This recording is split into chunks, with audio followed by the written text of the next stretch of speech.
Hey guys, I'm Stephen Kesting, this is Richie Yip, and today we're going to share with you a training method that we've used for probably 15 years, or 14 years of the 15 years that we've known each other. Yeah. So, we fight each other a lot, we also fight lots of other people, and we run into problems with those people. Or, alternately, if I run into a problem with Richie, if he's always doing the same kind of guard pass to me, I'm going to go do this training method with someone else, and then bring it back to Richie. Why don't we talk about the 411 counter? Sure. So here's a concrete example of when you use this training method. So there's a knee cut guard pass that you were doing, and then he was converting that into the 411. And after he tapped me with that setup a couple of times, I started doing the following counter. I was doing the tabletop counter, basically putting both feet on the ground, then putting my hips up here, which really plants this foot, trying to get my heel close into my butt. And it's difficult to fish that heel out. But the next time we trained, this didn't work at all. Why? Well, what I did was I went back to my school and I was talking to one of my black belts, Blair Turton, who's amazing at leg locks, and he was like, well, why don't you just go for the knee bar? And then we broke down this whole problem, right? Like I was you, he was me, and he was just like, get underneath, put your head against the knuckle of the big toe, create rotation in the leg. See, I'm rotating his foot like a tap, and then you see how it starts to break down the structure of your hip, and then it allows me to go for the knee bar. So, you in this scenario, you went and played my role. Yes. In the isolated situation that you're having trouble with. That's right. That's right. And then we broke that apart, and then I practiced on him. But note how it was super isolated in the training. It wasn't me, entering into the 411 and then following through and then finishing. Mm-hmm. It was super, super specific. It was in the position. It was a detailed scenario, and then how would we work from there? So while we're talking about knee bars, I did a similar thing. This was back in the day. I was going for knee bars. Let's go. And I ended up here a fair bit, doing the knee bar on the bottom leg, where the guy would triangle his legs, and then he would sit up and he'd cross face, which is all the right thing to do, cross face, and then sprawl back. Ugh. And I would end up on the bottom of a terrible position. So again, I went and took a training partner, and we just went here, and kind of in slow motion, okay, could you start coming up here?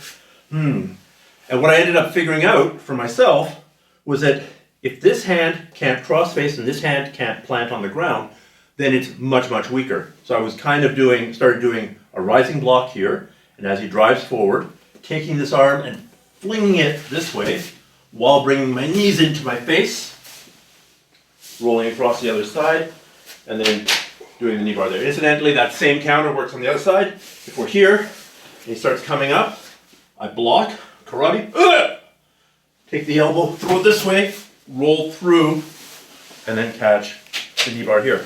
But it's not something that I discovered in rolling.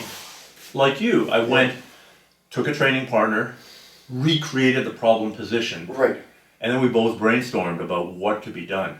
So I think I don't see very many white belts doing this. No, absolutely. And I totally get it in the sense that if you're a white belt, if you're new at jiu-jitsu, you're just trying to develop the technique. You're just working on your knee cut pass. You're just working on your arm bar. It's not about you hitting the arm bar 100 times and it works, and all of a sudden it's just like it doesn't work and you don't know why. Mm-hmm.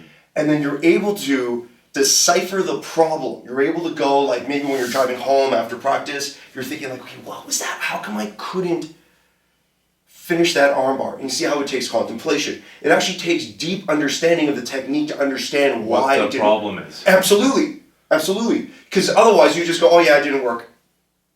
And you have no idea why. Mm-hmm. But it was just like, okay, at this moment of the arm bar execution or whatever technique that you're trying to do, it was like, this is what the other person was doing. And you're able to go and see that in real time. You're actually able to go and be that third person and decipher like where your limbs are. And then you're able to go and have the discipline to call up a training partner or message them, right? Like DM them and like, okay, meet me in the park. I will teach you the armbar or the omoplata or whatever it is. You'll do this specific counter to me, and then let's see if we can find a solution on our own. That actually takes an enormous amount of discipline.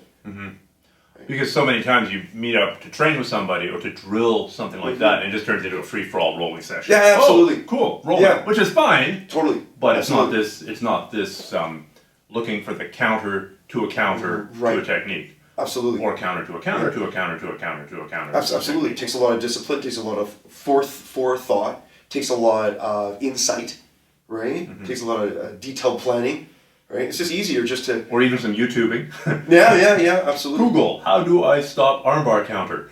For sure. Absolutely. It's a great resource, right? Okay, so I don't think that you should do this kind of training all the time. But if you're a little bit more advanced and you're running into problems with a specific technique working, even a specific technique not working against a specific training partner, it's well worth isolating that move, that technique, that position, that situation with somebody else and trying to reverse engineer it. I know I use this all the time. Richie just used this on me. For sure. Damn it, because I had a good 411 counter. And now I got to start worrying about the counter to his counter to my counter to your attack.